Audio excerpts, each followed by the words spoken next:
Greetings, everybody. We tried to put out a live podcast this week. We went live streaming on Facebook, but technical difficulties made it a less than enjoyable experience. We even tried a couple different setups with a couple different feeds, and it just, what we ended up with simply is not going to do. So we just didn't have a listenable episode. So I decided to put up this fascinating and timely discussion we had with Brian Tuohy about FEMA and disaster governments. As you will soon see, it ties into a lot of what's happening right now. And it's scary, but it's interesting. And yeah, there's some conspiracy theory type stuff here. But a lot of this has been proven, and Brian has done an incredible amount of research, as we mentioned. This episode goes all the way back to 259 of Tales from the Spacepod, a few years back. But incredibly relevant. And I'd love to talk to Brian now and see what he's thinking about all of this. Maybe we'll try to do that in a future episode of How Bizarre. Send us your emails and let us know how the coronavirus is affecting all of you. I mean, I know our listeners are all over the world. Right here in Washington State, we, I mean, aside from China, well, now Italy, apparently, we're considered ground zero for this bug. We're certainly ground zero in the U.S. It's pretty creepy stuff to see people panicking and buying out all the toilet paper and the bottled water and kind of anything they can get their hands on that they consider essential. We're basically planning on just holding up for a week or two, but it seems like this is going to go on for a while. Here in Washington, the governor just forced all public schools to close for over a month. And they've shut down public events that are bigger than a couple hundred people, like mandatory shutdowns. And so everyone else is following suit. We just had to cancel our St. Patrick's Day burlesque show because of this. I mean, we just saw it coming. And I honestly didn't see it coming this scary. I mean, the hashtag flatten the curve thing's going around. And I get it. I still don't know. Well, the experts don't know what to think about this bug just yet. So it's a spooky time. It's weird. And I think the most troubling part of right now is watching humans. It's watching how we are handling ourselves. Don't go hoarding things. Just get what you need and maybe a little more. But I keep seeing people just grabbing everything that they can get. And if there's 4 things left on the shelf, they're taking all 4 of them, regardless of who's in line behind them. Ultimately, we shall see how the virus itself plays out, but we're going to have to pick up all the pieces on the other side of this. So it's a good reminder to do whatever you can think of doing to help your local economy. You know, a lot of restaurants are offering, well, most of them have always offered to-go orders, but now a lot of them are doing curbside, so you don't even have to get out of your car. Look into that. Order from your favorite restaurants, and, if there's a local boutique in town that you'd like to shop at every now and again, odds are they've got a website you can hop on and do a little online shopping. I mean, if you can help sustain any of these tiny businesses, that most of which live day to day and month to month, we can help ensure that we're going to have an interesting world to come back to when this is all manageable. Because right now it's looking like a very different world will be waiting for us on the other side of this if we let it get away from us. Anywho, be safe, friends. Be smart. Don't panic. And if this bug really has got you down, I encourage you all to get online and seek out the growing numbers of testimonies from people who have gotten it and gotten over it. I'm finding that really encouraging. It's not a sexy story for the news, so they're not sharing these stories. And that's part of the problem. But why would they want to help us out when they could just...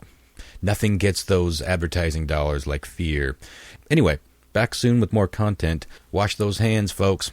We love you all. Well, most of you.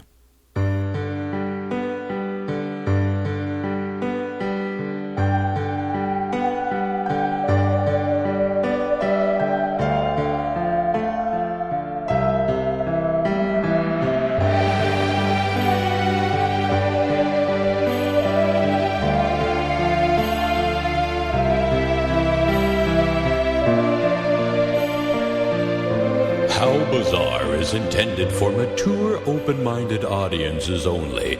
If you are easily offended, we suggest you turn this wacky shit straight off. Anyone get April Fooled at all? No, Not really. I don't think so. Well, I did, let me tell you. Oh, let's hear it. I only got April Fooled once. Was it pregnancy involved? No. So that was the goal. No. I woke up 5 minutes late on what day was it? Was it Friday? Yeah, Friday. I woke up 5 minutes late, and I thought to myself, I can be 6 minutes late, and I went to pull up Pornhub. And Pornhub had been replaced entirely with Cornhub. Pornhub? Every video on Pornhub was just the fucking stick of butter going up and down a corn. That's pretty like a clever. bunch of corn. It was pretty funny. Made me laugh. Clever, and then I was like, God damn it, now I'm going to be 7 minutes late. Yeah, what's your backup? you gotta have a backup at Pornhub when it's gotta go down. You know what? It was like an emergency. If I was like in the zombie apocalypse for a moment.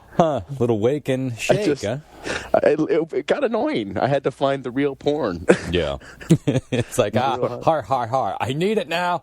Okay, it's not funny Joke's anymore. over. How do I click through? That's funny. Yeah, that is fucking hilarious. I approve of that. I bet a lot of people were late for work, though.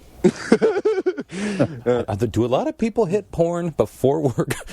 No, not so much. Is that a thing? Well, we do have another fun shoe for you kids tonight, though. Brian Tuohy will be returning to the show, this time to talk about his latest book, Disaster Government. Holy shit, man. Brian sent me this book to read before the show, and it was really hard to narrow the focus of where we can go tonight because it's an exhaustive look into FEMA, national emergencies, executive orders. It's crazy how much I didn't know about executive orders. You know, I'm starting to suspect that there's more stuff I don't know than stuff I do. What? I'm starting to suspect. I mean, I don't want to be too hard on myself, but I'm starting to feel Did you know you can't see a satellite with the naked eye? I've heard that. Oh. And I've been talking to more and more people about that. And it's funny. The knee-jerk reaction is, what? That guy's crazy. And then they're like, well, they are small. It's like the more you start thinking about it, it's like, well, what? How can it be? I mean, some of these things, especially the new ones, they fit in your room. You know, they'll fit in your bedroom. So how are they so bright across the sky? But listen, I don't know enough to argue with the man, so... But that's certainly the official story, is that we're seeing satellites. Go ahead, Lau. Yeah, I'm not a satellite expert, but don't they have lights on them anywhere? Just like strobes? I don't see why they would. I don't know what good that would do. True. I mean, they're outer space. Yeah, I mean, maybe, but they would have no reason for them, you know, and they just orbit. That's all they do is they transmit shit, but I don't know. Maybe some of them do. Anyway, for those of you who don't know what the fuck we're talking about, you missed last week's episode. Shame on you, first off. Go back and listen to last week's episode with Wilbur Allen. He maintains that what we think are satellites cruising across the sky are actually UFGDOs. But go back and listen to that episode. It's a pretty interesting interview. Anyway, Brian will be joining us in about a half hour. Lots of news to get to foist. Before news, though, I got a mystery package in the mail this week addressed to the Spacepod. No return address, so I opened with caution. Before I did so, though, I texted you guys about it, and you demanded that I film the opening of it. So I set up the camera and did just that. Now, this would not be a big deal, but we have received some pretty strange things in the mail. Some of them interesting and mysterious, some flat-out creepy and maybe a little alarming even. Like...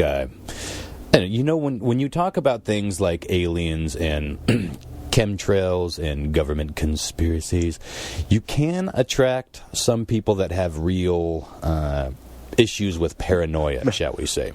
Mental health issues? Mental health issues. There's some sort of connection there. And I've gotten some very troubling mails and emails from people that may very well just be playing and hoping that we will play along back.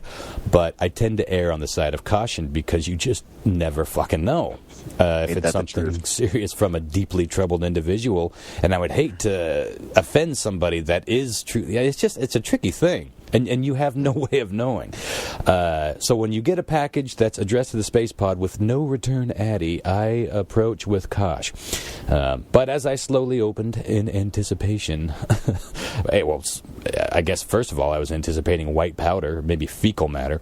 I was pleasantly surprised to find 4 T-shirts inside with a very cool print on it. It's a dead astronaut giving the devil horns with a beautiful quote. And the quote is, "May we be martyred in space." Lovely T-shirts, but, it's creepy with there was no note inside. There was nothing. So I posted the video that I sent you guys on Facebook, and nobody came forward about sending it to us. We looked up the shirts, and we found a couple places selling it, but nothing too terribly concrete. So it remained a mystery. Until the art show we had here last Friday at the Radar Station Gallery.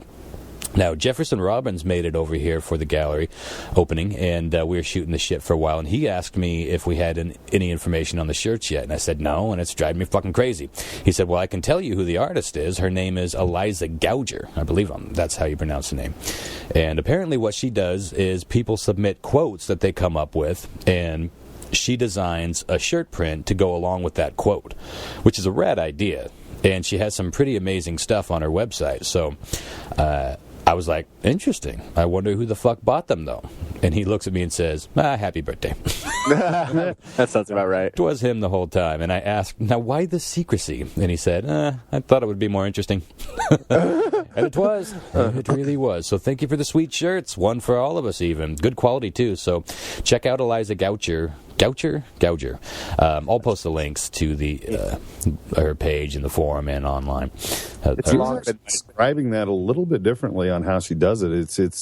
It was really fascinating the way he actually described it on how it's kind of like you take a phobia or something like that, and she would actually make this thing, that you could. It was amazing the way he put it. And he actually said that she might be down to be coming on the cast, which would be. Do you remember how awesome. I guess I don't remember. It was these openings are always busy and crazy. So, but maybe I misunderstood. But what was different about it than what I said? Well, it seemed like they would take some demonstration like Chris. A phobia of the ocean and sea life, right?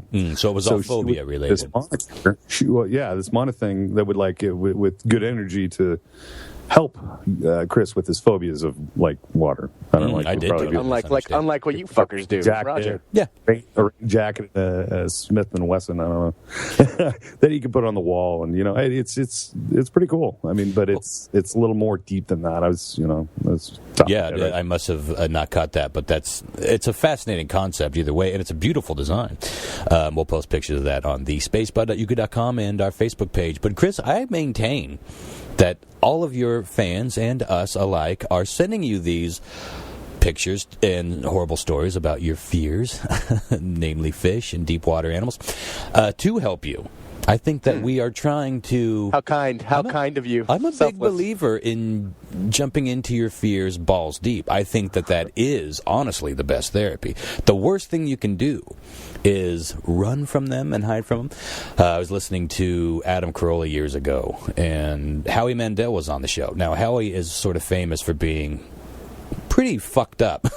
Is he? On an OCD level. He won't shake your hand. He's seriously... he puts my germophobia to shame. Wow. And it really was fucking him up for a while. He's on medication for it, and he's on 3 or 4 different kinds of medications. But he was telling the story to Adam on the show that, Adam was like, so what did your parents do to fuck you up and make you all crazy like this? And Howie was like, no, they were great. My dad used to, from an early age, I would have this fear of walking on cold floors. So my dad would lay carpet and rugs down the hallway the whole way and give me a safe path, which sounds sweet until, like Adam pointed out, that is what fucking made you 10 times worse. Because now you expect not only the world to adapt to your fears, but you never faced those fears to begin with. And so now you're even more fucked up.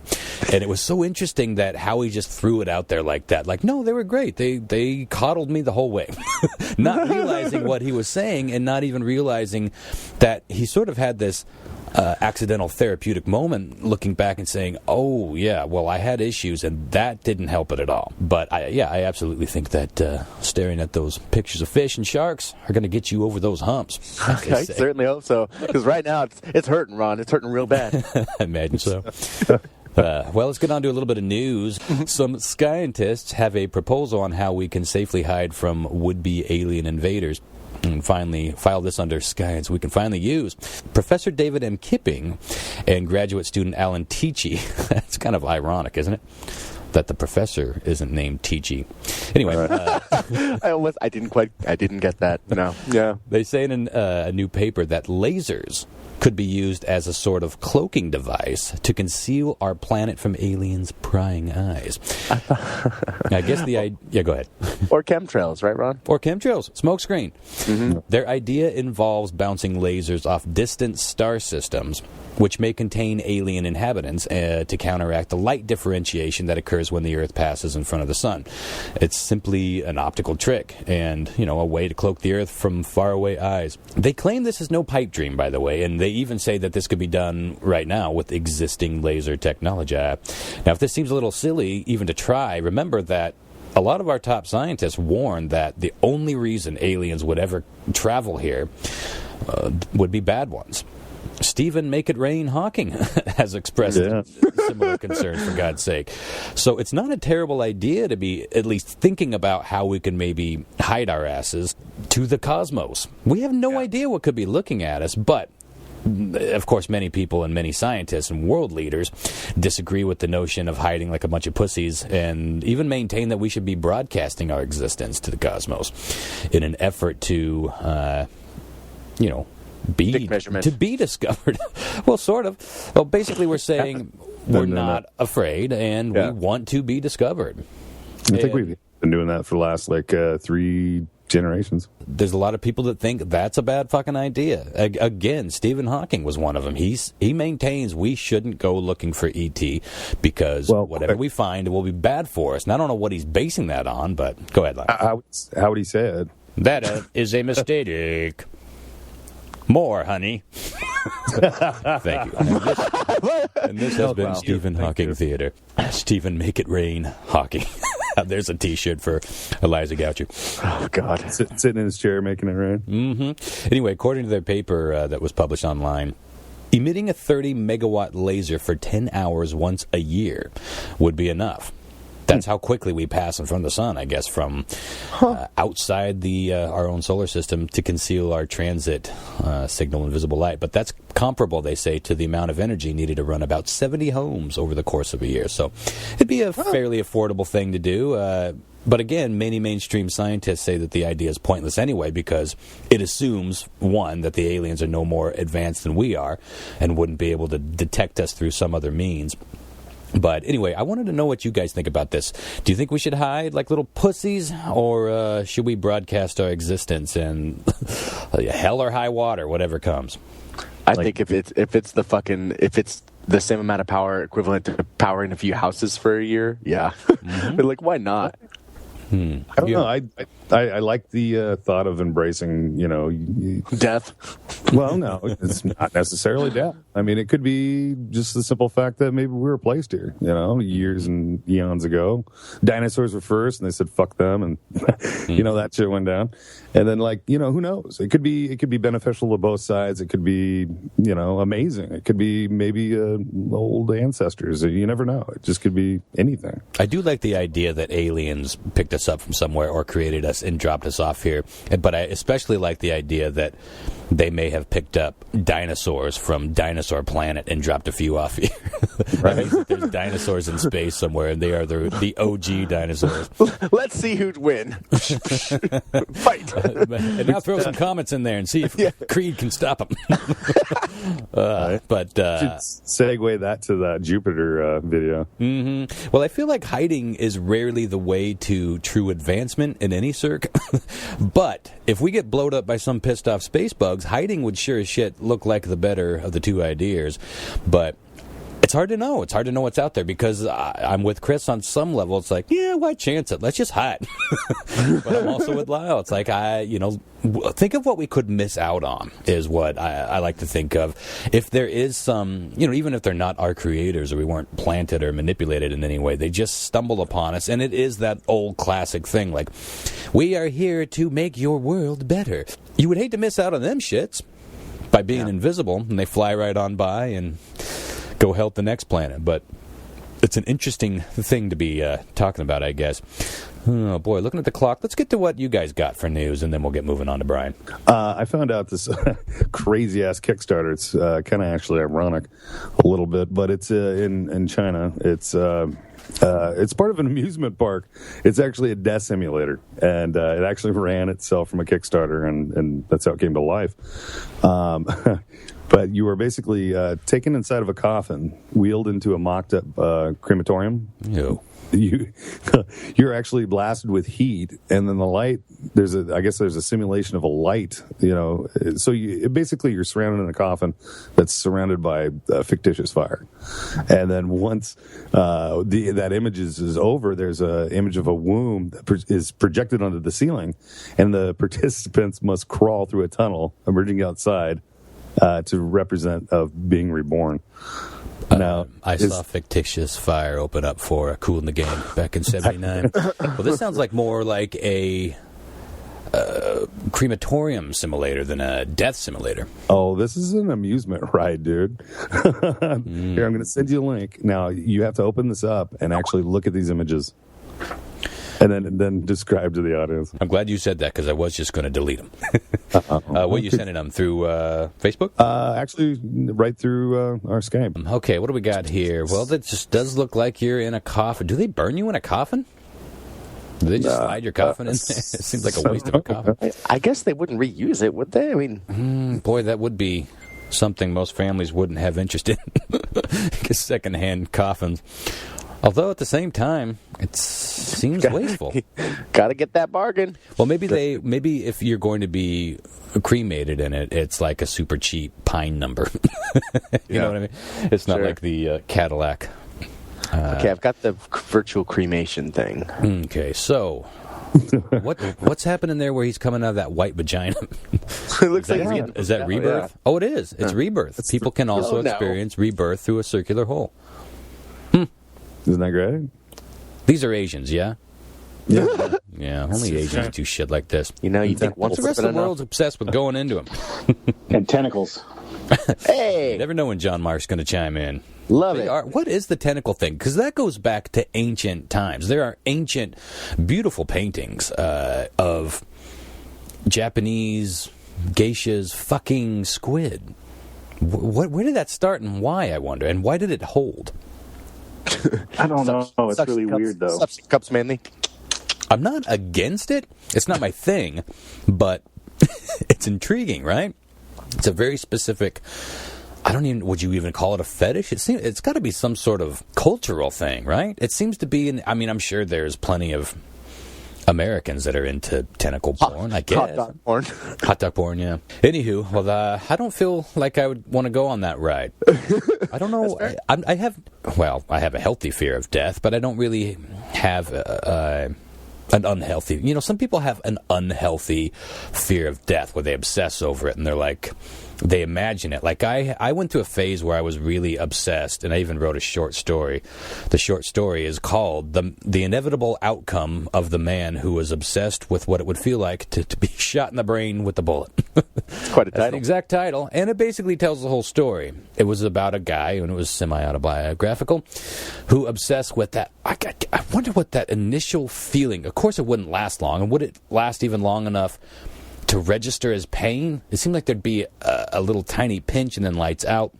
But some people have shot themselves with small enough caliber guns that they had to do it a couple of times. What did they feel? What a strange thing to have a bullet have ripped through your brain and still have enough wits about you to fire that second bullet, right? Really? Yeah, there was one. I don't know, man. This is a famous gangster, part of the Untouchables, who shot himself twice. There's a couple famous stories where people had to shoot themselves more than once. Christ almighty. Wow. Yeah, as if you weren't having a shitty enough day. You've decided whatever is going on in life, it ain't worth going through. Yeah. You got to shoot yourself twice? Fuck that. Get yourself a better gun, son. Or better aim. Do better. Yeah, but do better bullets. Kill yourself better. Yeah. Anyway. What a failure. What you guys got before we get Brian on? I just sent over a little YouTube clip. I try not to read anything when you open this. I just want you to watch the video. It's a 1-minute clip. And it's the future and something really cool. Looks like we got something that looks like Mars. Sandy, rocky. Is this the one that you sent us the other day? I don't think so. If I did, I might have. Maybe. Well, maybe it's possible. But this is all done. The ground. Did it look like a corn on the cob with butter? This is all done in Unreal Engine. This is all video game, and this is within the engine, which means you're going to be able to. I mean, I've never seen anything that looks like this. Oh wow! So these are not photos. These are not This high was like definition. with the leaves and stuff, right? Yeah, this is playable. I mean, this isn't cutscene. This is you can walk through and look at this. I would like to see the motion. Yeah, like the This actual. is just like zooming in on. Oh, does it go? No, that's it. Yeah, I'm dying to see that in motion. Isn't that incredible? Can't do that yet. Video at the spacepod.yuka.com and the Facebook page, but beautiful stuff. Well, we knew the day was coming, right? I mean, It's only a matter of time before everything is photorealistic. I wonder what the next thing after that would be. I mean, once we have photorealism and 3D, and we've already... I sent you guys a video of someone fucking one of these... going back to Asia. Someone fucking one of these little virtual sex devices, and he's like playing with the gelatinous titties, and this machine is fucking him. It's like totally jacking him off while he's seeing, I believe it's like anime porn on this one, but there will be something like that where we'll be immersed in all that. I saw gelatinous titties open up for Creed once. With hands wide open, one on each comet there. Well, I wonder what the next thing will be, though, because we will have it all in terms of graphics. I mean, you can only get so realistic and so 3D, and then what will be left? Will that be the end of the great graphics chase, I'm going to be disappointed if there's no, like, hollow cubes, like in Star Wars, where it's there, They don't have to be, like flesh tone, but just, like, 3D there. Well, I suppose that will be the next thing. You won't be looking at something on a screen or with goggles at all. It will be a holograph, true like holograph or something. Although they've got that. What was I just looking at? I was looking at something where military people were like virtually hugging their family. Like This is some project that's a Kickstarter. They have a couple of. I'll try to find that and post it online. But they have a couple of prototypes. But it didn't look like. Save me, Obi-Wan Kenobi, you're my only hope. It wasn't all, monochromatic and flickery. It looked like somebody was standing in the room with you. But anyway, a little background noise, I think, on your end, John Mark. Somebody... sorry. Someone's doing stuff. That's all right. Anything else before we get Brian on the shizzo? I'm trying to send you guys a link real quick. Just a second. Who's putting together IKEA furniture back there? Where's that damn L wrench? Isn't it Adam Eagle's birthday? It is. We should give him a little eagle. You got that handy laugh? Give me 1 second. He got a Gap one for me. Let's all wish Adam Eagle a soaring birthday. Sorry. What's the cue? Wait. I thought I was hearing a chicken sound. I say, let's all give Adam Eagle a soaring birthday wish. Like a glove. Like a glove. Happy birthday, my friend. Okay, what do you got, John Mark? John Mark? I'm trying. I fucking hate technology. I'm trying to send you guys a link to a video of a realistic. It's like a velociraptor in a parking garage. You guys seen that? Oh, yeah, I've seen this. Yeah. Maybe this is you guys. I'm gonna take a chance and say that this is you guys and send this over. See what happens. What are you sending it through? And why don't you know who it is?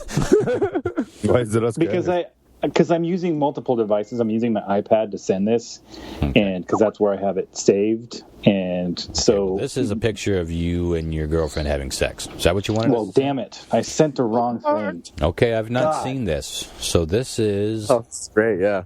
Being pranked with a lifelike robot dinosaur. Okay. You haven't seen this? Christ almighty. No, I'm surprised. I I hate to say it, but I think everybody that was actually hoaxed by it would be dead. What do you do when you got access to the most expensive and most Well, realistic let's see. dinosaur on the planet? Accident times Oh, way God. That is amazing. At work, Yeah, as the I workers come myself. down, going about their day, obviously not expecting a dinosaur to be down there. I mean, Wow. if you went down, Imagine just get in getting your off an car. elevator and that split second you'd be, ah! Hello. I mean, if you look at it super close, you can maybe tell, but it looks great on camera. Excellent. It's amazing looking on camera. Okay, I got to see some of these reactions. Let's let it play here for a Coming out to second. help me grab it? This is from Bye. Hamish and Andy. I mean, Hamish and Andy. it's so weird. Just hanging out around the corner. Dinosaur. Wow, that is amazing. We could be on doors opening. Oh my God. Okay, someone's approaching the door She's walking around. She has not seen us. She's walking around the and corner. cueing the dinosaur, God. and it's running after her. Okay, she doesn't run nearly fast enough for my liking. She must figure it out really quickly because she only takes a couple steps. I guess your mind would just say, "Wait a minute, there's no dinosaurs." Does not compute. I don't think I would. I would figure that out on the elevator back the fuck up. Right. How do you feel? Tell us. Have you pooped in your panties? Target number 2. Oh, this is fucking This is genius. going to be huge. This is going to be huge. Another girl. She's got it back to it. She's missed it. Go, Neil, go, Neil, go. Oh Go, my Neil, God. Go, Neil.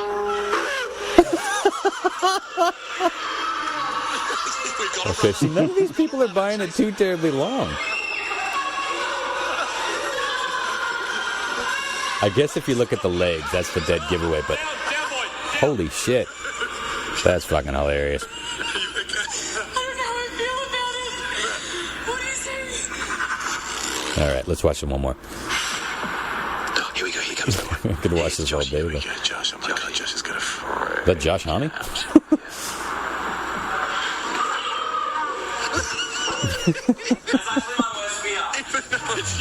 That's pretty great. I'm disappointed that I didn't see that earlier.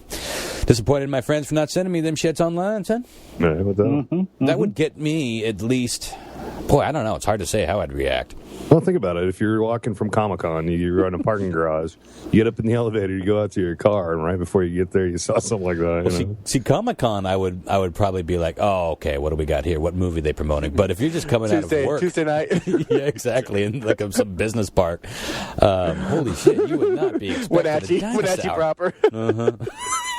I would not expect that coming out of the Bruce Hotel. Anyhow, that's good. That is good stuff. I want a robot dinosaur. They finally done it. Well, It's all uphill from here. Anything else before we get Brian on? It was a fascinating study that I was reading about in Italy. I came across with it ranged between 60 to 30% of widows actually like seeing their dead. What? You know? So, yeah, like ghosts, apparitions, stuff like that. Mm-hmm.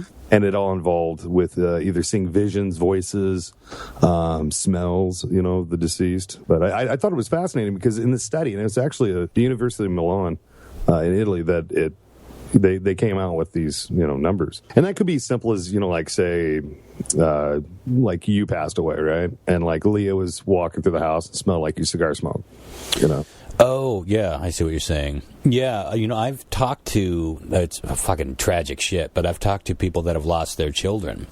Sure. And they still hear them in the other room. Mom? Like, it's clear as day. And Can you imagine, like, hearing somebody call, like your baby calling for you? And there's nothing you can do. You can't answer that cry? Yeah, as far as sensory things, I've heard about that shit before. Really intriguing. Well, I don't know, that's kind of encouraging as long as that person, you love them and they were a good person, to have any reminder like that around the house would be, okay, well, maybe they can't sit here and talk to me, but that doesn't mean they're not here. There's some wall, and I've always said this, there's enough people in my past that have died, and I know that they would come see me if they could. Why haven't they? If it's possible for them to haunt at all, or if it's possible for them to be in this room at all, there has to be some massive wall that they just can't get through, or sometimes there's a sunspot, and they can just sneak on in. But, yeah, and I always find that kind of heartbreakingly interesting, the idea of, well, why doesn't anyone come to visit me? Because if they could, wouldn't they? That always trips me up with the whole ghost thing, but who knows? I'm pretty sure this was actually just a research study done with widows, just basically with, on that level. Mm-hmm. And that's the findings they found out of it. That's why I thought it was a little fascinating anyway. Interesting. Indeed. Well, let's get our guest on board here. I am looking forward to the shizzo. Tonight's guest is mostly known for his work on the topic of sports fixing, gambling, and I guess big business ties to the corrupt world of sports. And he's been on countless programs talking about this, from Coast to Coast AM to Alex Jones. I've seen you on, I think, ESPN, Fox. I know I saw you on Artie Lang's show. Gotta love Artie Lang. However, when we had you on the show the last time to talk about sports, as we were wrapping the show up, Brian, you sort of mentioned that you were sick of the whole sports thing. You'd written, 3 books on the topic, spent years researching it, talking about it in all these shows. And you were currently pushing your more recent book about national disasters, executive orders, all that sort of stuff. So we were like, we got to get you back on the show, and you are back on the show. So thanks again for joining us. No problem. Like I say, thanks for having me. I teased at the open of the show that you sent me this book, Disaster Government, National Emergencies, Continuity of Government, and You.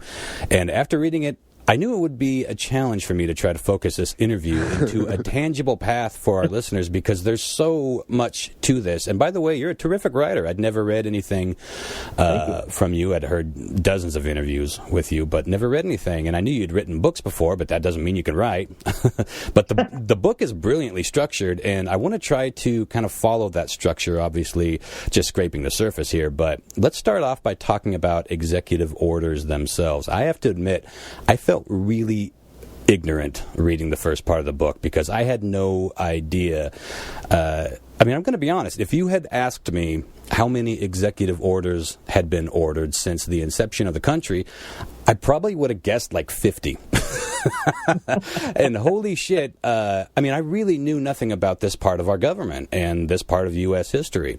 But before we do reveal some actual numbers on that, let's talk a few examples. Now, I've heard an awful lot about Lincoln. We all have. One of the most famous presidents, probably the most famous president, and all the facts surrounding the Civil War and the build-up to that. But this is the first time I'd really heard about Lincoln's, shall we say, questionable actions leading into the Civil War. Let's talk about that a little bit. Well, Lincoln was not the first president to, issue an executive order, but he was the first one really to kind of act over and above really his office as president in issuing some of the things and doing some of the things he did in terms of basically trying to fund an army and a navy kind of outside of Congress. And part of the problem was, obviously, with the Civil War, Congress was kind of in a state of flux as it was. And that's one of the things I kind of talk about in the book, because a lot of people don't quite understand that, where all of the South, basically all the senators and representatives, stopped showing up in Congress. And so, in a way, Congress really couldn't operate, because either you had to recognize that the South was kind of an independent country and was out of the United States for Congress to have its quorum in order to operate, but they never did. They never recognized the South as an independent country, so that really meant Congress shouldn't have convened, because half of the senators and a lot of the representatives weren't there. So Lincoln just basically took it upon himself to start making things happen for the Union side of the war, and he did it through executive orders. Would you say that the Civil War itself was basically started or initiated illegally by the president? Or at least, shall we say, unconstitutionally? Well, I don't think it was started that way, but I think he really ramped up the Union's side of the event unconstitutionally, and doing it through these executive orders. And what happened, and what really continues happening to this day, is the fact that the president, in this case Lincoln, issued these orders, and no one in Congress stopped him. Yeah. No one said, you can't do that. I don't care if you're the president. By law, by the Constitution, this isn't possible. But the problem is that Congress recognized, because they were all Northerners in the Congress at the time, that these things needed to get done. So they just kind of went along with it. That's very key, because now most people would look back on history and say, well, this is a great example of going against the Constitution to ultimately better the nation.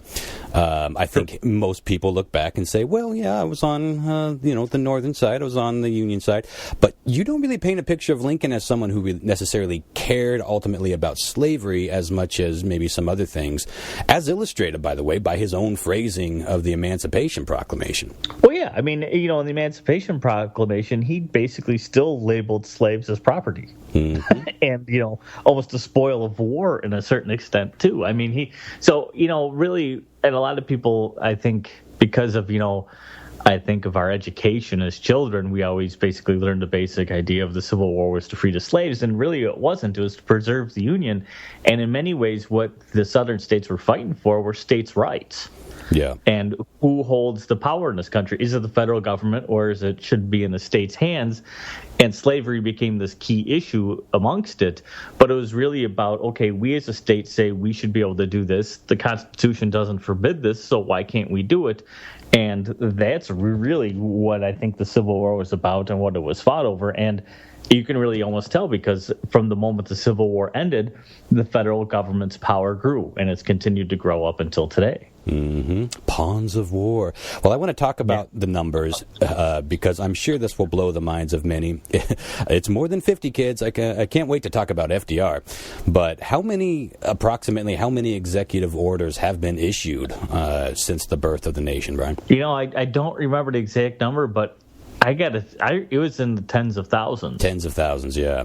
Again, it was like around 13,000 or something. I forget the number. 50 was what I would have guessed. I mean, I felt so ignorant, but the reigning champ is FDR with a whopping 3,500 plus orders. Now that's a lot. To be fair, he was president longer than anyone else. This was an unprecedented time in U.S. Day. Say it again. That was the part. He was issuing like 1.5 executive orders a day or something ridiculous. How did he have time to do anything but write executive orders? But this was an unprecedented time in U.S. history. I mean, you had the Dust Bowl disaster, you had the Great Depression, you had World War II. Still, what gives? I mean, 3,500? Well, and I mean, it's one of those things where the problem was that Congress didn't stop the guy. Mm-hmm. And again, it should have. It should have stepped in. And like you say, this comes up over and over again. It happens with Lincoln, it happens with FDR, and it happens later on, even up to today with Bush and even now Obama.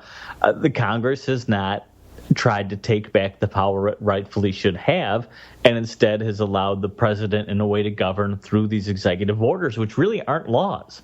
And that's the crazy part. I mean, they're not laws, but they're almost treated as such in some cases. In other cases, they're not treated as such. And the president has even said, I think Obama even said, I can govern through my own declarations, basically. But at the same time, he said, I'm not adhere to them. I may not follow them. Yeah. So, I mean, it's a bizarre thing that exists in the federal government, and yet nobody, like I say, has stepped in to try to curtail the practice of these being issued. Well, let's move ahead to Executive Order 9066. Now, if you think that Lincoln was a good example or a positive example of an executive order power, 9066 will at least point out how this can be a very shitty thing. What was 9066? Well, I believe, and again, it's been a little while since I wrote the book, so some of these numbers get confused, but I believe that was FDR's basically the order to intern all Japanese American citizens during World War II. And it's funny because I didn't know until I wrote the book and did some research. It wasn't just Japanese Americans, and even though that's all it's talked about, they actually did intern some German and Italian Americans as well. Yeah. Because they're the Axis powers. And so, I mean, here's a situation which was really clearly unconstitutional. I mean, these were American citizens that were basically thrown into jail. Yeah. Based on this executive order. And again, nobody stepped in to stop it. Including the Supreme Court, who later on deemed those actions to be 100% constitutional. The Supreme Court. Unbelievable. But again, this was all made possible by an executive order, folks. So I'm trying to set the stage as Brian does in his book. how this shit can happen. But here's some more executive order happy presidents throughout U.S. history. I thought it would be interesting to kind of go through some of these. Second behind FDR was Woodrow Wilson at around 1800, and then Coolidge at around 1200. Then Teddy Roosevelt around 1,000. Now, more recently, Carter had 320, Reagan had 381, Bush Sr. 166, Clinton 364, George W. 291, and currently Obama is sitting at 226. Whatever you say about executive orders, saying that they are a rarity is not one of them, right? These things are not rare. Yeah, I mean, and that's like I say, I think a lot of people, and it's funny because reading some of them are just bizarre. I mean, they're like, why was it even done? But that's the way they operate. I mean, they do other things as well. I mean, presidents, issue declarations and these other things that, again, are sometimes noticed, sometimes not noticed, sometimes they're followed, sometimes they're not followed. I mean, I think Bush wrote an executive order basically about, what was it about? Almost like an executive order about balancing the federal budget that no one even came close to paying attention to. So, I mean, they just issue these things kind of haphazardly, but yet some of them, like I say, almost carry the weight of law. Well, some of the ones that you list in your book, reading those terms of these orders, it seems purposefully confusing about what the power even entails, but I guess the bottom line is these executive orders sort of give the government the power to at least temporarily ignore the rights and laws of and for the American people, right? I mean, that's the whole point of it. Yeah, well, and that's the scary part of it all, and that's what leads to, I'm sure what you're leading to here, too, is national emergencies, which opens up a bigger, door as it is. And, it's funny because basically only the president's someone who can declare a national emergency, and when you find out what is a national emergency, you have to stop and think, well, how is that a national emergency? And how can the president... And conversely, the things that you would think would be national emergencies aren't. Like, I mean, close your eyes and picture a national emergency. I'm sure one of the things that are going to pop up, Hurricane Katrina. Was that a national emergency as declared by our government? No, not at all. No. Give us some examples of some of the more confusing events, because there are plenty in the book where you're just like, that isn't. How does that even affect our country? But anyway, how about a few of those? And the funny thing is, I mean, you really can't think of something that, in many ways, that would be a national emergency. Because, I mean, when you think national emergency, that's something that in many ways should really affect the entire nation. Everybody, because sure. Hence the name national emergency. And so that's why you could say, okay, well, Hurricane Katrina wasn't because that affected the Gulf Coast. You could say like Superstorm Sandy wasn't because that was the Northeast. And if you had a major, earthquake in California, that only affects the West Coast. So it's not a national emergency. But then what has been declared a national emergency was something like 9/11, which you could see, okay, well, they grounded the planes and all that. But the funny thing is now here we are, 15 years since 9/11, and that's still a national emergency ongoing right now. Now, how many of these national emergencies does it take to give the president immediate access to an executive order? One. And one has been going since 2001. Now, how many do we have currently? Do you know the current number? My last count, and it's probably been a year or so, was I think we are under 24 separate national emergencies right now. That's how the federal government is technically operating under 24 different national emergencies. And what they relate to, and what you're alluding to, was the fact that, the political conditions in Belarus is a national emergency for the United States. The political conditions in Zimbabwe, I think, are a national emergency to the United States and several other countries as well. I mean, they have a broad scope one of terrorism and, Middle East peace talks. And like I say, 9/11 is still a national emergency, despite the fact that really that ended on 9/11. 2001. It was over. It was a 24-hour thing, and it was really technically over. But here we are 15 years later, and the government's still operating under this national emergency. And I think what it is these national emergencies related to other countries and even terrorism are important because many of them were enacted during Bush's reign. And despite the fact that, the Democrats took over the presidency with Obama, nothing's changed under Obama. It is really just the way the federal government is operating. And it's because that almost allows them to put, the Army and the Navy and the Air Force and the Marines in action in these countries if they want to, because it's considered a threat to our national security, and that's what it boils down to. Is really they're not necessarily national emergencies; they're actually more or less national security emergencies, which really has a different tone. Yeah. But that's not how they enact them. They enact them as national emergencies. But I think what it is it gives the president and the Pentagon a way to react and proactively even attack these countries because they're deemed potential threats to our security.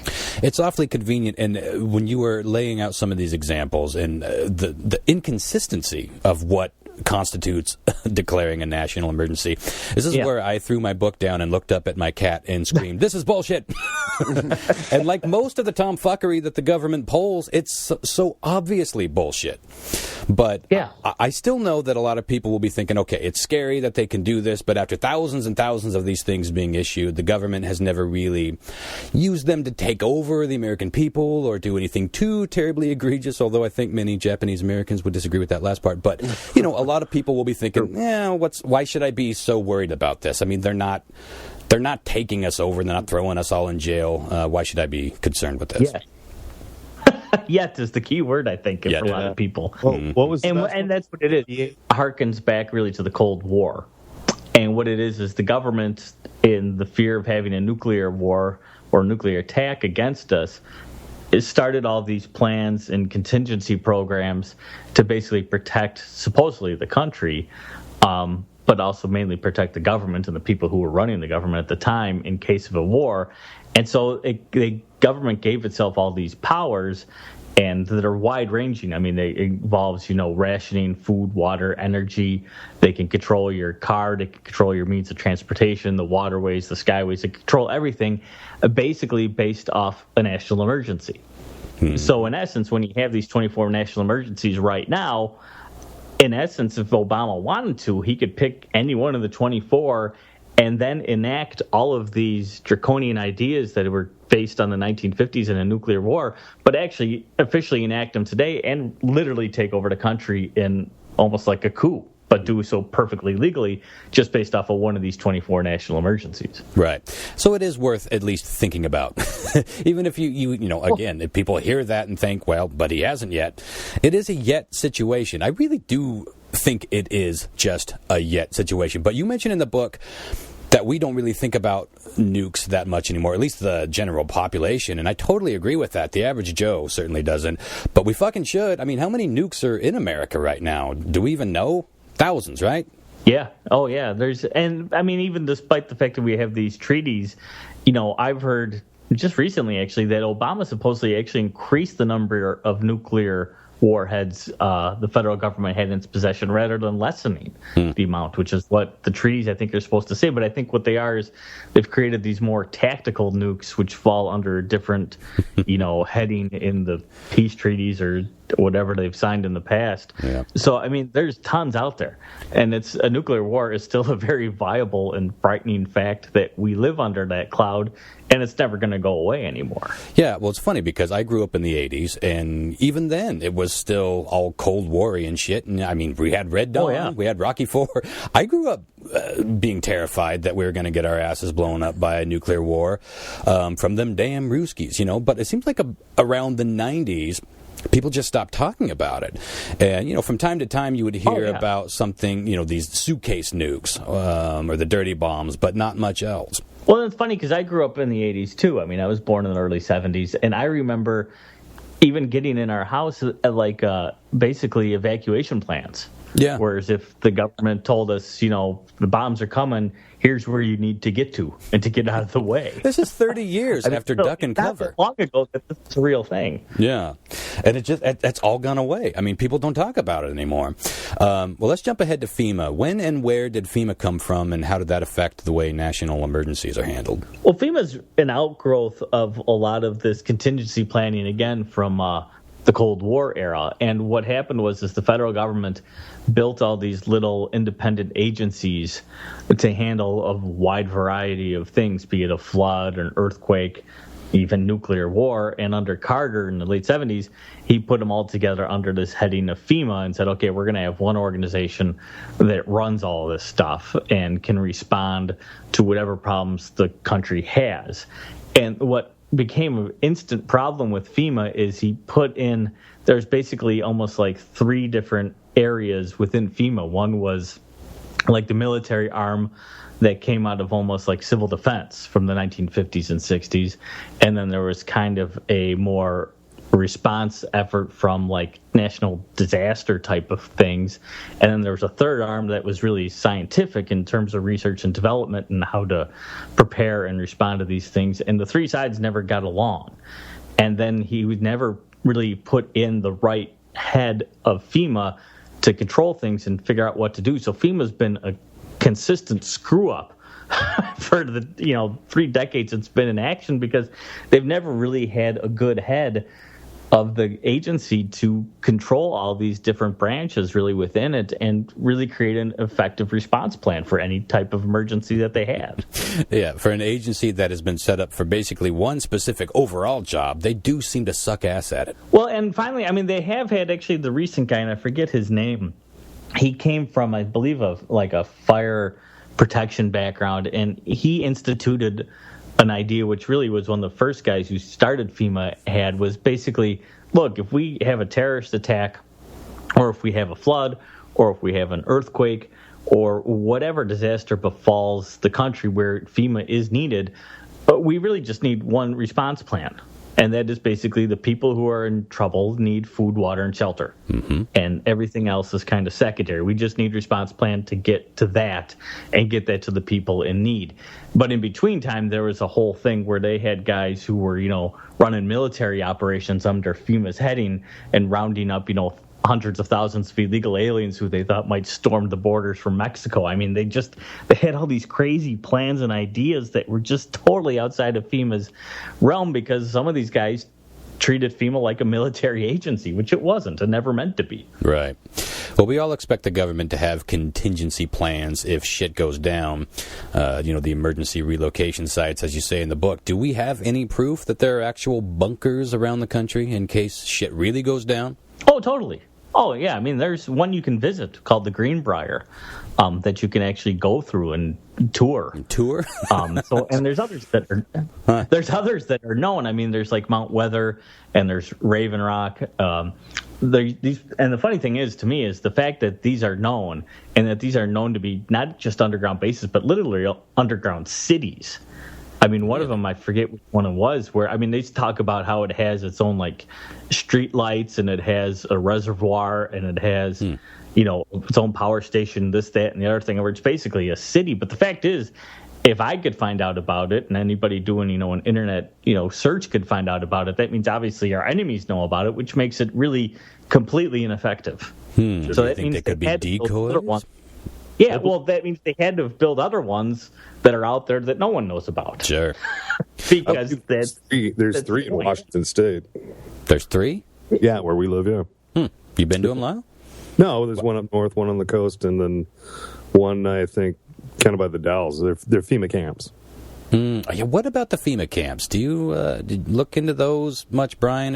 Because I keep hearing FEMA, for all their faults, have sort of become kind of a boogeyman of sorts in certain, circles. Is there anything to that? I mean, I hear stories of stockpiling of these mass amounts of coffins. I hear, exactly. Is there any truth to any of that? Well, here's the thing, and this is I think I bring this up a lot in the book, too, is a lot of this emergency planning, be it the FEMA camps or what have you, it's a double-edged sword, because you can look at it in 2 different ways. One way is the fact that, look, if an emergency does befall us, we have to have some sort of contingency plan, or at least if we want America to survive, or at least the ideal America to survive, then you want to have plans in place to protect it and then recover from whatever emergency or disaster befalls the country. And when you look at Hurricane Katrina and what happened there, and how many millions of people were literally displaced, kicked out of their homes, and there was no preparation, no plan on where to put 1 million people, and then they threw them into their formaldehyde-laced trailers, and they give some people gift cards, and they put some people up in hotels. I mean, it was just a haphazard response to the emergency. They came up with the idea, okay, look, let's have specific places where we could send people who've lost their homes, whose homes have been damaged, so they have a place to live and recuperate and get back on their feet before they go back home. That makes sense, right? Mm-hmm. And that makes perfect sense.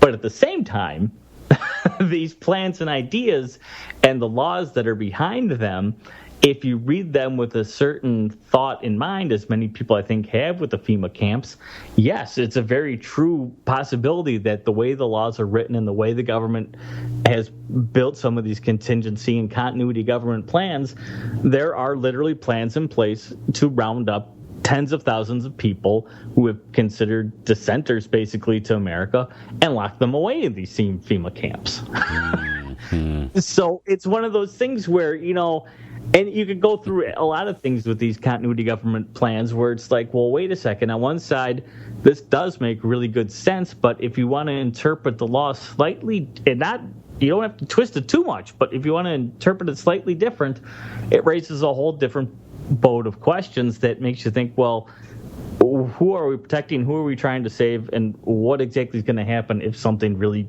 weird does go down? Yeah. Well, it's interesting that you talk about the underground cities, because you close your eyes, you just hear the word bunker. You're probably thinking like a weed silo underground. But this is the government and the elite that we're talking about here, with bottomless pockets, because the money doesn't come from them ultimately. So of course they would have Earth down below. It'd be cave resorts. Even that is probably a bad description.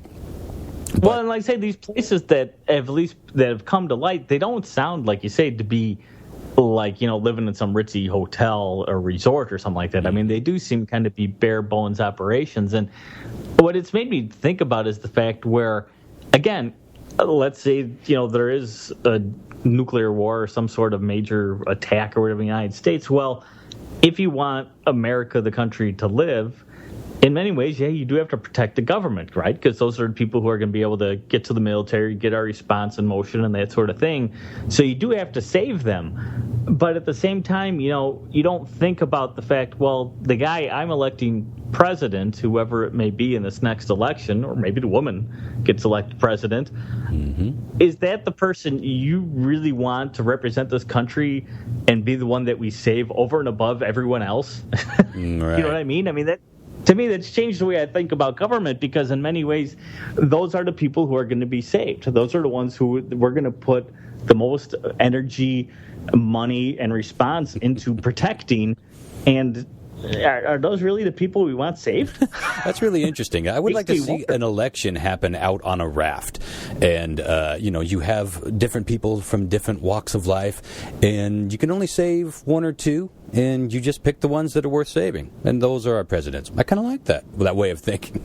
Let's reverse the process. Anyway, I want to talk about let's go back to 9/11 a little bit. How was the government reacting immediately following 9/11? Because unless you believe the inside job story, the government had no reason to think that these attacks weren't going to continue all day. I mean, everyone thought that. I remember that morning, everyone was watching the news and thinking, "Is this over? What's the next thing?" Because it was, if you turned on the news right after that first tower, then you saw that second tower hit. Then you heard about the plane going down in, what was it, Pennsylvania, and then the one hitting the Pentagon.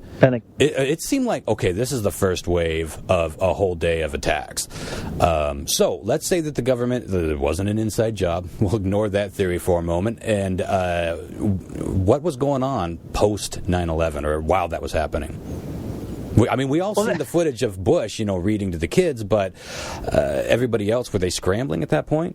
Well, no, and that's the funny part is the government spent, who knows how much money in the 50s and 60s developing these continuity government plans that said, okay, if we're attacked, here's how we responded. What a lot of people don't know is that, they ran nationwide tests.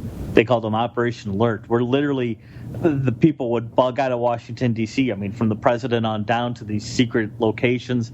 They would run drills in New York City and other major cities across the United States and see how people responded, how they, would actually evacuate major cities in the event of such an attack. And, they did this yearly. They did it many, many times. And what happened was that it kind of fell out of favor because the Cold War kind of cooled down a little bit. And in the 80s with Reagan, they kind of ramped it back up and tried it again a little bit more. And then it was again kind of forgotten about. So when 9/11 happened, there was basically two guys, and it was Rumsfeld, who was the not the vice president, but the Secretary of Defense, and Dick Cheney, who was the vice president, who were two kind of holdovers from that Reagan era of this continuity government program. And they were basically almost the only two guys who had any inkling of what to do on 9/11 in terms of protecting the federal government. And they were the ones, which is why Cheney went to his, undisclosed location for a long time, and Rumsfeld, who kind of sort of did what he was supposed to do, but a lot of people had no clue what to do, and that's why, people were literally running in the streets. I think one of my favorite stories is the fact that Laura Bush in the White House basically got all the staff together in the White House and literally told them, run for your lives. They spent, billions of dollars on these continuity government programs, and it all came down to run for your lives. There's a contingency plan for you. Fucking run. Well, let's talk order of succession, because we all know that if the president gets shot and goes pink mist on live TV, the job does go to the vice president. But what if a nuke takes out all of Washington? And you cover that in the book. And if I learned this in high school, I sure as shit didn't remember it. There are, I think, 18 people in line to succeed the president. Let me read the first few. So it starts with the vice president, then it goes to the Speaker of the House. The Speaker of the House. Think about that and our former speakers of the House, and imagine them being a president, not only the president of the United States, but in a time of emergency. And if that didn't work out, we got President pro tempore of the Senate, which I don't even know what the fuck that is. Then, if they're dead, Secretary of State, then Secretary of the Treasury. This is the contingency plan we have in place. Secretary of Defense after that, then Attorney General, then Secretary of the Interior. And, it's like Battlestar Galactica. Wasn't she Secretary of Education? I was just going to say the same thing. Yeah, it's like some kind of that's not too far. Minister. It's not too far off, because the next one is Secretary of Agriculture. Imagine a disaster so troubling in D.C. that we are down to being led by the Secretary of Agriculture. But I thought the whole idea of that was fascinating, because, again, it's this thing that we don't think of, but Washington is a small town, and there are a lot of powerful people in that one town. One nuke, and we are dealing with this situation. Oh yeah, and I mean they built the line of succession is basically based off of all the departments and when they were created. So like the very last one now is whoever would be the director of the Homeland Security would be the last person I think officially in line for succession. And it's funny when they have things like the State of the Union address. There is one person in that list in the order of succession who is literally removed from the city and taken to an undisclosed location in case something happens. Yeah. In case there's some sort of attack, they have what they call a designated survivor who is kind of out of the loop just in case something bad happens, and they can step in. Unbelievable. And I guess all those guys are wiped out, then we get to the National Defense Executive Reserve. I'd never heard of anything like that. What is the National Defense Executive Reserves? Well, that was one of the weird things I just accidentally stumbled upon, in that it's basically a kind of an alternate government. Yeah. Almost like a shadow government of business people. And one of the things I think it was Eisenhower. There was this thing called the Eisenhower 10. And Eisenhower sent out 10 letters to these basically heads of business in the United States and basically said, look, if our government wipes out, you 10 people are now in charge of the country. You're taking over. Sign here. Right. Well, what's funny about it is basically anybody can apply. Great, like one form letter, and it basically said in the letter, this letter gives you the authorization to take over as whatever he assigned these people as. I don't know. That idea never disappeared. They actually continued it to this day, and there's actually this thing called the National Defense Executive Reserve that literally you, I, or anybody listening can join. You have to fill out a form, and they're looking for things like mechanics and other weird things, but you have to fill out a form and you can enjoy it. We have to apply to this. When I saw that in the book, I immediately thought this would make the most charming dark comedy film where all of government gets blown the fuck up, and then 10 random dudes or folks from across the country apply to this thing like 10 years ago on a whim are now running the country. I would love to see that movie. But the fact that could actually kind of maybe even happen is so bizarre. I mean, I'm sure something else would come in before this precious group could really take over. But I thought it was so hilarious that you just came across that. And I looked it up online. I tried to look. I couldn't find much information about this. So you must have had to been digging. Not a ton out there. Yeah. But, the funny thing, too, going back to the survivor thing, too, is the designated survivor thing, is, they are actually afraid, like, in the moment of a nuclear war where, say, the president and the vice president were taken out and knowingly killed, they were afraid of the problem being that because they had different relocation sites for different entities, that nobody would actually know who was in charge. Right. And so it could be like you're joking about the, the head of Department of Agriculture and the Department of Education. Those two guys potentially could be, one of them could be technically the president or the guy in charge at the time, but they wouldn't know the other guy's alive.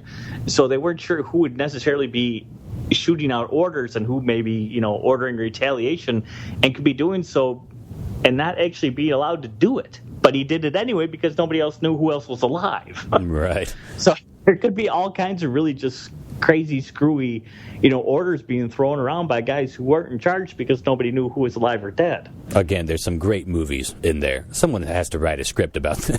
I mean, we've seen just about every other post-apocalyptic angle. This would be an amazing path to go down. And honestly, we couldn't make any bigger of a mess than the official government has with this shit. So I say let the reserves in, see what they can do. I mean, I really feel like this is all complicated by design, because everyone knows if you have to get some serious shit done, you need to simplify the terms, communicate clearly, and lead in an inspiring way. The first sign of tomfuckery is this bullshit, complicated. It reminds me of bad movie tech talk. Like someone who doesn't know shit about cars wrote a script about cars, and they say, this 69 Mustang has poly-barrel carbon tubes with full-on cauliflower turbo springs. You're just listening to it, and you don't even have to know about cars and know that they don't know what they're talking about. And would it need to read so complicated if they really wanted us to know what the fuck anything meant? I just feel like that was one of many eye-openers when I was reading some of these orders. It's just like, who writes this shit, and why is it written this way? Anyway, I want you guys to chime in before we get on to some... Brian, do you want to stick around and play a little round of news quiz with us? Do you got time for that? Sure, I'll give it a whirl. I want to give your book one more plug because, a lot of this stuff could read really dry, or it could be over-the-top doomsday stuff. And you found that sweet spot in the middle, and, it's gripping and intriguing, it's educational, and it made me get online and start looking shit up. To me, that's a home run, because if I'm chasing down other stories, like, I got to know more about that shit. It's good stuff. And the whole book is that way. I never stopped. I really had to try to... focus this conversation, and maybe we'll even have to have you back on again. Well, the funny thing is, too, and I was afraid when writing the book, is a lot of the times, because I almost started this out as a conspiracy book, and the more I dug into it, I realized this is no conspiracy theory. No. All this stuff is really real. But what I tried to do is, because a lot of times I'd see things cherry-picked out of, like, somebody would find some sort of executive order or something and just quote a line. Like, a lot of times at the FEMA camps, they would just, like, quote a line. And it'd be like, well, is that really being taken out of context? So in a lot of the book, I would actually include as much as I could without trying to make it too boring and too governmental sounding. The actual, form, the actual whatever it was, the law or the thing enacted, so you could read it, and because most of the times you can understand it, it's not written in legalese, you can read it, you can see this is really what the government is doing or had done in the past, and it should kind of make you sometimes go, really? That's what they did? That was their plan? That's what's going on right now? I mean, it should kind of make you stand up and take notice, because again, it's something a lot of people don't even contemplate. No. I mean, even think about that some of these things could happen, and the fact is it could happen tomorrow, and it could really happen tomorrow without something taking place, because these national emergencies are kind of just made up nonsense. Well, it reminds me on a much smaller scale of a couple years ago, Facebook. We even talked about it here on the podcast. Facebook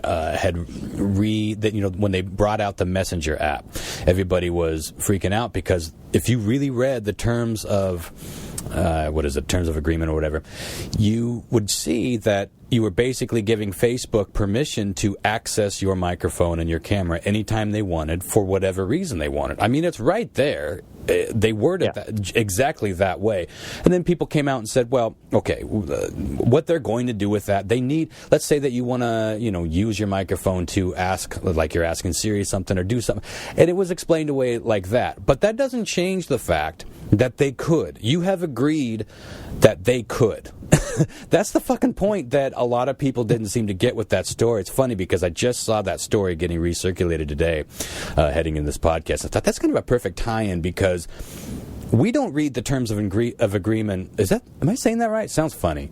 Anyway, that's right. We don't read those terms to renew our iTunes, let alone what the entire fucking country is based on. We have no idea. I mean, I told you, I would have guessed 50 executive orders in the entire history of the United States. I feel like that's something that I should have learned, and maybe I did. I drank and I definitely didn't pay attention in school, but I don't feel like that's something that's talked about enough, or even what an executive order is. It's interesting how those two things are so closely related, that we don't go looking for something that's right there in front of this. You didn't, have to sneak into buildings and find this shit. This is all stuff that's accessible. By the way, is this the kind of stuff that got you on the FBI list? All these requests, these freedom of information requests? Oh, yeah. I got on, they put me on something called the Vexum filer list. Yeah, I remember bringing that up on the last show. Me and 34 other guys, two of which who I knew. Everyone wants to be exclusive. Oh, that's hilarious. You guys are having beers. You a Vexum? Yep, me too. Yeah.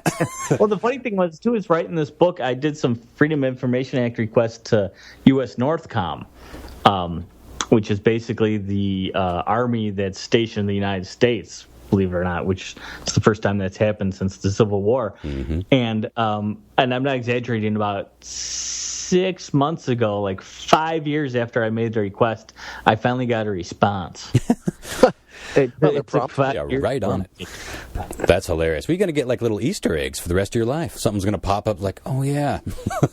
Oh, yeah, that happens all the time. I do like going to the mailbox because I never know what I'll find. But it's funny. I mean, because it was one request that literally went to like U.S. Northcom. Then they switched it to like the Department of the Navy, who switched it to like the Army, who switched it back to Northcom, who switched it back to the Navy, who sent it back to Northcom. And then like 3 years later, I got a response. Yeah, nice. That's lovely. Well, the book is Disaster Government, National Emergencies, Continuity of Government, and You. And where can people pick up the book? Well, you can go, it's on Amazon, it's at Barnes & Noble, or you can go to my website, which is thefixesin.net, and you can order directly from me if you want. I'll even sign it for you. Yeah, you have a hell of a signature, I have to say. You signed my copy. Thank you. Very flary. I'm like a doctor, isn't it? What about Twitter? You on Twitter or Facebook? Yeah, on Twitter and Facebook, although I never go on Facebook that much because I really hate Facebook. Yeah. Twitter I like. Both of them, my handle is The Fixes in Tuohy, which is Tuohy. What is that nationality on that name? Irish. Is it Irish? Oh, Tuohy, yeah. I see. Yeah, pretty much. Tuohy, here la. Well, very nice. Well, thanks so much again for sitting down and talking about this stuff. I can't recommend this book highly enough. In fact, I'm going to give away our copy. We're not playing for fans tonight. We're just playing for the glory. But next time we do News Quiz, we'll find 4 fans to play for, and I will give away. I'll pass this copy on, autographed, no less, because it's worth a read. It is really, really interesting and educational. So let's get on to some News Quiz. Chris, what do you got for us?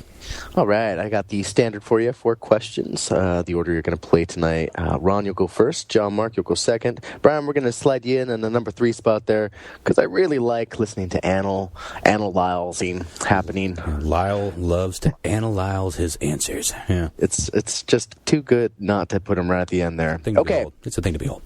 Question 1: A 28-year-old man from North Connecticut was arrested after he was pulled over by an officer and found out that, unbeknownst to him, he had a warrant out for his arrest for this. Was it A, not returning a VHS copy of Freddy Got Fingered 15 years ago. Of all movies to have for 15 years, Freddy Got Fingered. Okay, all right. B, collecting copious amounts of rainwater at a campsite. Oh, we've talked about that shit. You can't collect rainwater in some states. Or C, not paying child support for the 7-year-old triplets he didn't know he had. Oh. Can you imagine finding out that you had not only one, but two, but three? 3 kids you didn't know about? Whoa, what a shock. And getting arrested for it. Yeah. That's a hell of a way to find out. Monster. Okay, well, boy, do people still go chasing down VHS? That's my question on that one. I don't know if anyone cares anymore about VHS, but I could be wrong. I'm going to go with collecting rainwater at a campsite. Rainwater. Yeah. Too many stories in the last 10 years about collecting rainwater. John Mark? I'm going to go with A. You're going with the Freddy Got Fingered. Oh, I instantly doubt my choice. Go Tom Green. Freddy Got Fingered. Brian? It's the... Now, was the rental from a library or was it from a store? I did not specify. Oh, the library might chase you down. From a library, then, yeah, you actually could get in a lot of trouble for that. I have heard of people getting arrested for unpaid library fees. Is that the government? Does the government run the libraries? I'm sorry, Yeah. I did say in the answer from a video rental shop. Oh, video. Oh, video. No, okay. Then I'll take the triplets. The Just 'cause triplets. it's weird enough. Yeah. Yeah. Lyle? Oh, I want to analyze this very well, but it seems to me like the whole VHS is like on the old, what was it, the Laserdisc? It's old technology. Yeah. Yep. This isn't.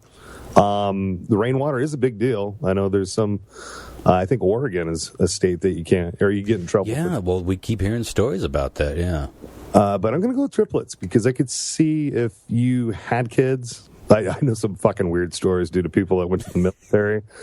Girlfriend cheated with say a dude from a whole different race. Had the baby, was that mix, and still got stuck with child support. Yeah, that's tough. That's a bummer, man. They were in Iraq. You know what I mean? In Iraq and still had to pay fucking child support. Yeah. I'm going with triplets. Yeah. Huh, very interesting. All right. Question 2, and I want to take this moment to remind you can call in the lifeline at any time here and find out what the audience at home guessed Oh, that's most. right. So, Brian, Chris asks some of our Patreon supporters to play along with this game before we do the show. Okay. So they have answered already. So if you're stuck and you want a little help, you can ask for a lifeline. All right. Thank you. Question 2. A couple weeks back, the website Kotaku gave a brief update on a not-so-safe-for-work game that's coming out soon.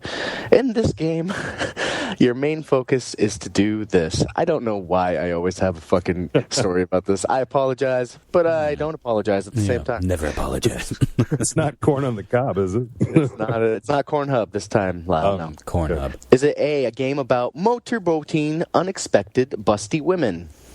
No. Huh. A game? A game. This is all about a game that's coming out. Okay. All right. Virtual reality game? I would love to know the scoring. How do you score in that game? Well, I guess you know. Uh-huh. Yeah. Is it B, a game about taking the best dick pic that you can? Oh, yeah. I bet there's a lot of people out there that are getting real good at that. I can make it look like art, son. Or is it C, a game where you shave perfect shapes into your partner's pubic hair? Yeah. Monster. So we got motorboating, unexpected busty ladies, taking dick pics, or shaving pubes. Boy, one of these is real. This is what we're doing with technology and our free time, folks. This is why that suitcase nuke is coming.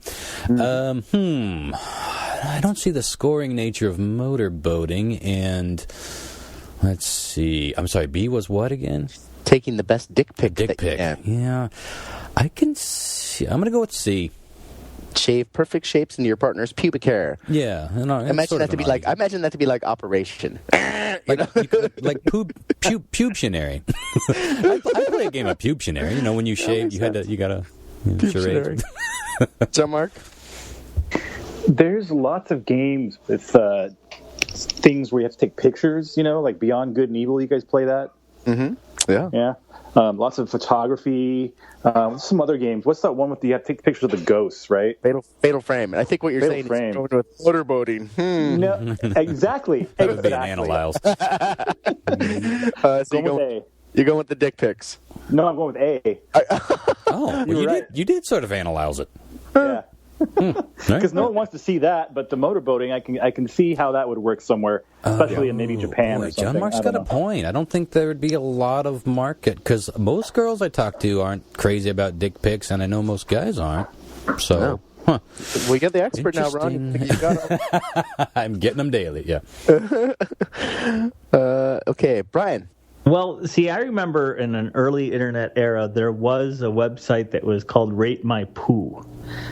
And would actually take pictures of their toilet after they'd done something, and people would rate it. So I'm going to go with the dick pic one, because I could see where it worked the same way. Yeah. Where you could vote on it, get points, highest one wins, that sort of thing. That's what I'm going with. I think that website's still there. Someone just mentioned that at a dinner party the other night. Well, that's solid. When you got a solid idea, well, sometimes it's solid.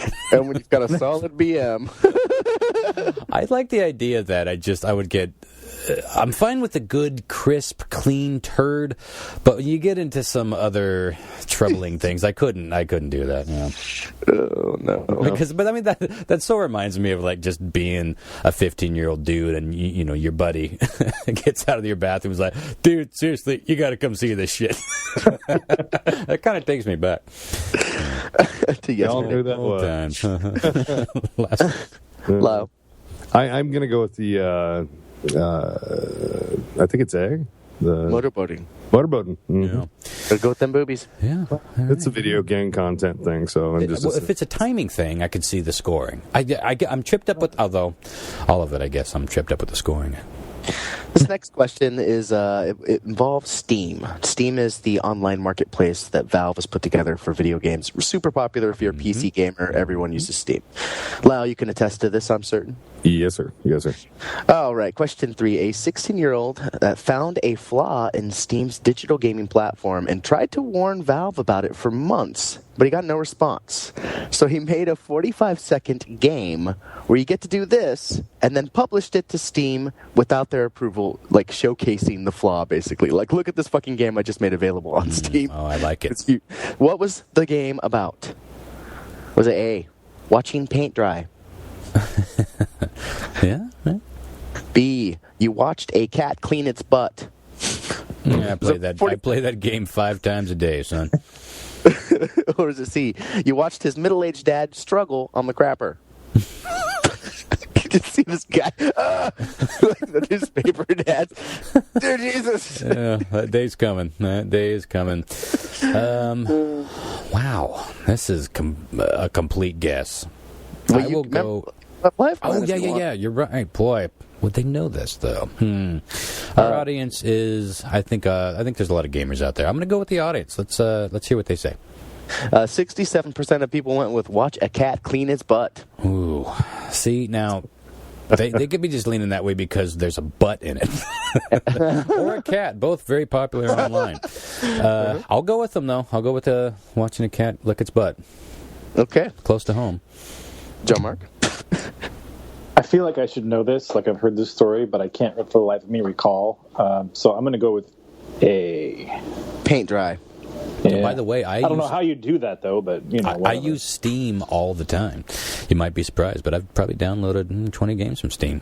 You know what I like about Steam is that they have all those new games that are built like old NES games, like the retro, the classic games, the side-scrollers and stuff. Yeah, the sort of 8-bit looking graphics and stuff. Yeah, I don't like the new shit. They call those indie games now, my friend. I didn't indie games. I feel bad because I didn't know you knew that, because they have like the entire Atari and Commodore collection for like $10. It's like Commodore? Now you're speaking my language. Thousands of games. That's going back to.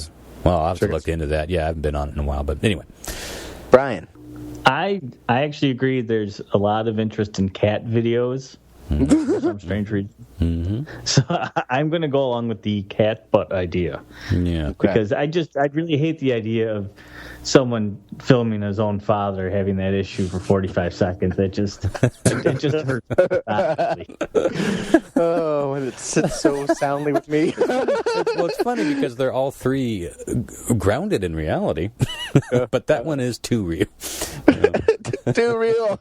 It's just an inevitability. Way too real. Lyle. Toilet. No. Toilet. Toilet. I'm going to go with the watching the paint dry. All right. Last question of the night here. I'd love to see that game, actually.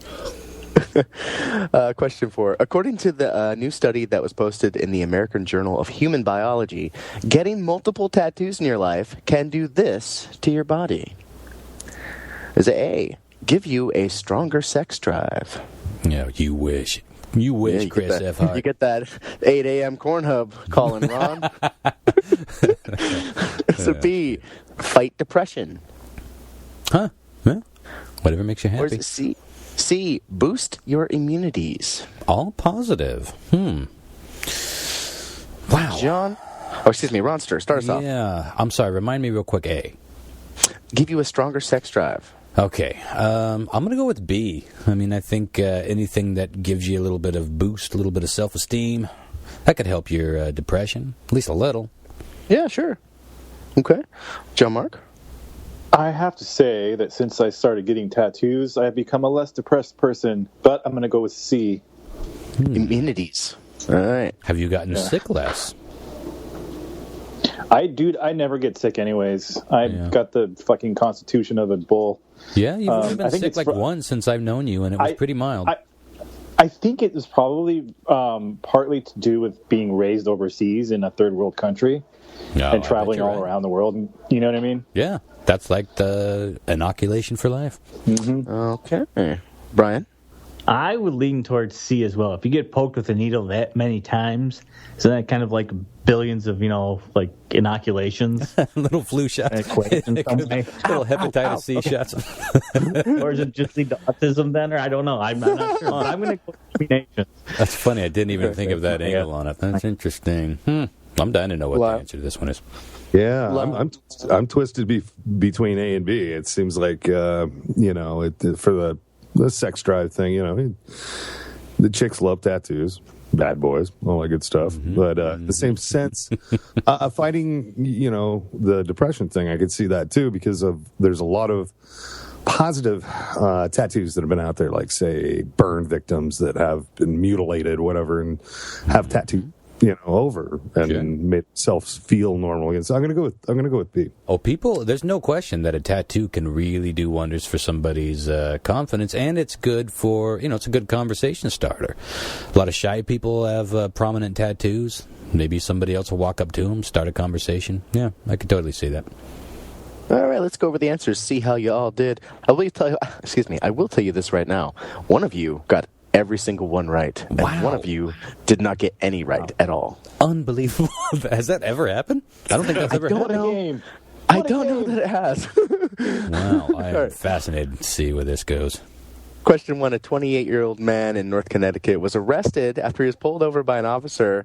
Officer went and checked all his information, came back and said, "Sir, I don't know how to tell you this, but I need you to step out of the car. I need to place you under arrest because of a defunct VHS copy of Freddy Got Fingered you fucking rented 15 years ago."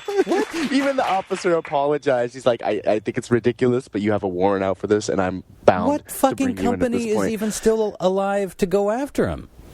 Blockbuster's dead. Hollywood's dead. No, it was a long defunct mom and pop shop, but they had put a thing about it and had gone through the process. So I feel better about that. If it's a mom and pop stuff, then it's a contract. When you go rent something, it's a mini little contract. This is where I think the spirit of the law is applicable instead of the letter of the law. Mm-hmm, I think that we can use our brains and be like fucking logical about this shit. Yeah. But nope, gotta arrest him. Yep.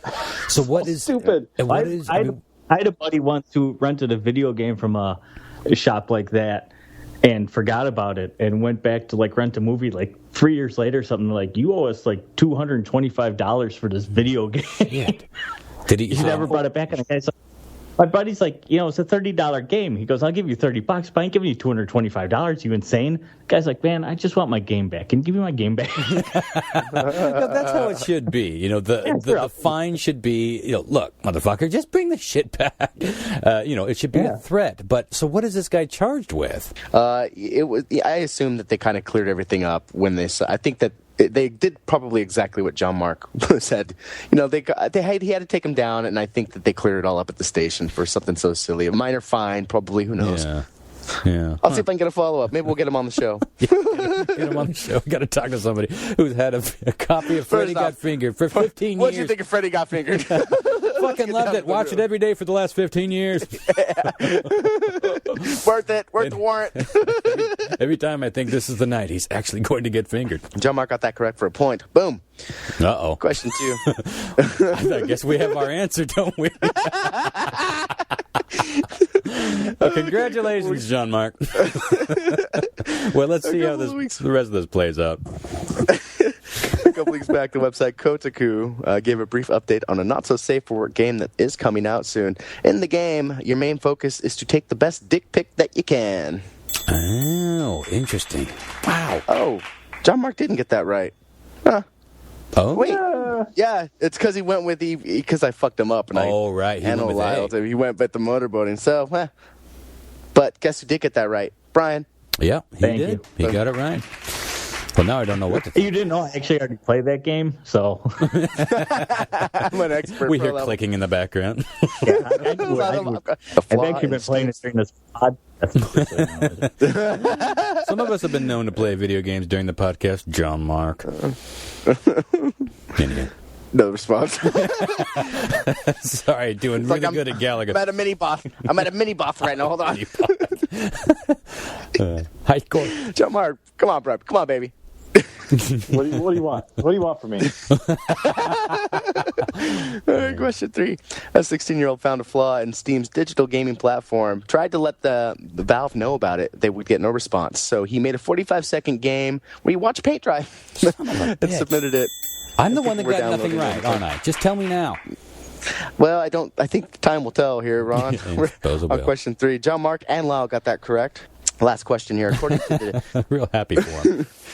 According to a new study posted in the American Journal of Human Biology, getting multiple tattoos in your lifetime will give you it will boost your immunity significantly, apparently. I wonder if Brian's theory isn't correct. I wonder he's actually very close. It's that combined with when the ink gets into your body kind of tries to fight it like an infection on some level or something to that effect. Something like a little booster shot. Yeah. That totally makes sense. Well, between that and these things. I mean, hygiene is very important in the tattooing world, but, sometimes shit slips through the cracks, and you got to imagine some minor stuff especially slips through. Well, that minor stuff over, years and years might actually add up to a pretty good immune system. Yeah, you never know. Look at John Mark, you're an iron bowl because of your sleeve. You do got sleeves, yeah. You're on your way, Chris. Lyle's got to hold back, too. Oh, yeah. You guys are all tattooed but me. But I don't get sick that much. That makes John Mark our winner tonight with 3 points. John Mark's kind of been fucking just pulling his dick out. Yeah, we're going to have to start hanging up on him before we do news quiz. Yeah, must be Skype. Something in the air. So I got nothing. You got nothing. You got no answers right. Unbelievable. Big whiff. I think that's like twice in the last couple of months that I have gotten nothing. You really let yourself go, Ron. I don't understand it because before the show, I do like a last-minute roundup of weird, wacky news. That's what the show is about. How do I miss this shit? You need to start going to Cornhub at 7:55. That's right. Oh, you start hitting shit before work.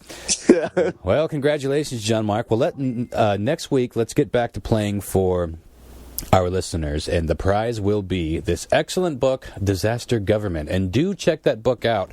Those of you that can't wait, get your paws on this thing. It is unbelievably well done. How long did it take you to put this book together? You must have been doing this for years. No, actually. You just made a liar out of me. Actually, I probably spent about, give or take, 2 years on it. Yeah. In that ballpark. Yeah, it's very, very thorough. I was left with nothing except, a lot of anger, frustration, but mostly, honestly, like I said, in myself, because I didn't read the terms of agreement. But anywho, well, thanks again for joining us, Brian. And your website one more time for people? It's the fixisin.net. I mean, there is disastergovernment.com, but the main one is the fixisin.net that takes you to all my books and other writings and videos and what have you. All right. Well, thanks so much for joining us. And I think we might have you back on the show if you're game. I feel like... anytime. I'm more than happy. This is one of those things where every one of those stories that I brought up, and I really was skimming through the book during the podcast, every one of those things could be a whole separate podcast. I would love to get into some of the earlier history of how this whole thing got going, because what I love about finding out about the early history of the U.S. in terms of actual documents is it starts so simple. And then it just gets crazier and crazier and crazier. And it's like, at some point, we should have gone backward and simplified it again, but we just sort of started redacting shit and renaming stuff. And terminology is a big part of all of this.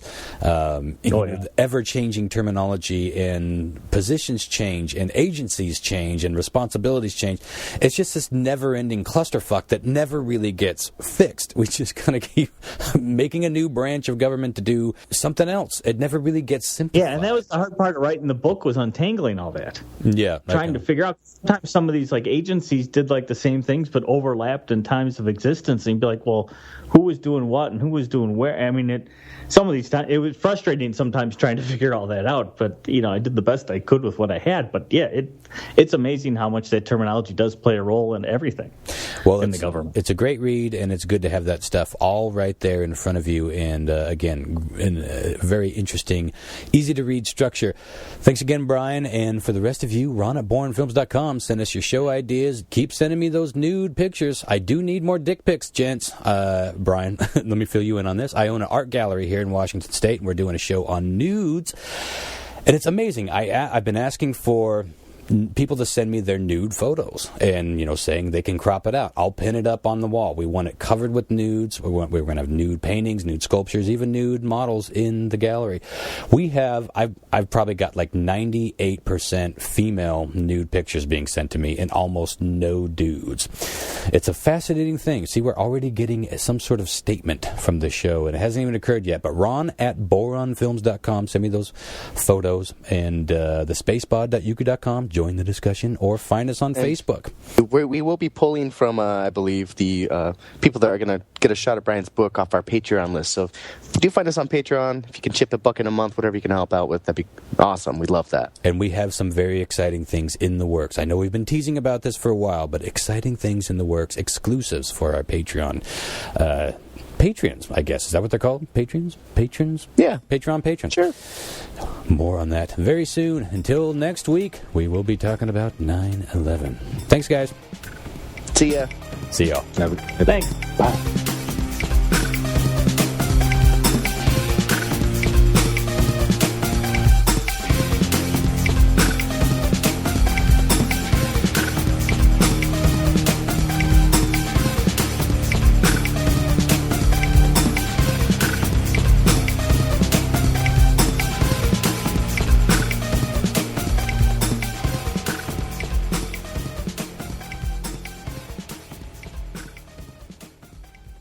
I'm going to go along with the cat butt idea.